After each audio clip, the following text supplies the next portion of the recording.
latest updates, subscribe to News 9. The United States is one of the nations which has been worst hit by the COVID-19 pandemic, reporting nearly 1.4 million infected cases and close to 90,000 deaths on May 18th.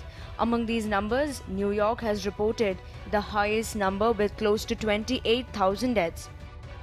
Taking cognizance of this, the New York administration has decided to increase the number of testing to ensure that more cases are detected early to facilitate treatment. Accordingly, the administration is making an all-out effort to draw New Yorkers to testing clinics set up across the state.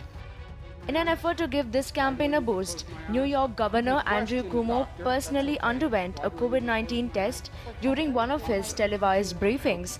A health worker dressed in a PPE kit collected the governor's nasal swab as the inquisitive governor indulged in a friendly banter with her about the procedure. He later encouraged people to take the test. Closing my eyes was a moment of relaxation. There is no reason why you should not get the test. Cuomo also elaborated on the COVID-19 symptoms and urged New Yorkers to get themselves tested. He also said that the testing has been ramped and more labs were opened. Interestingly, after the televised briefing, Cuomo even joked with the reporters gathered at the briefing. If I am not here tomorrow, it means I tested positive. Otherwise, I'll see you here tomorrow. And not just Governor Cuomo, New York Mayor Bill de Blasio too was seen distributing face masks to the public on Sunday in an effort to create awareness about the safety measures.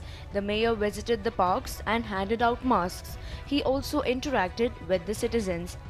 Amid the crisis faced due to the pandemic, it is heartening to know that the political leaders too are doing their bit to create awareness about getting tested and the need to take precautions.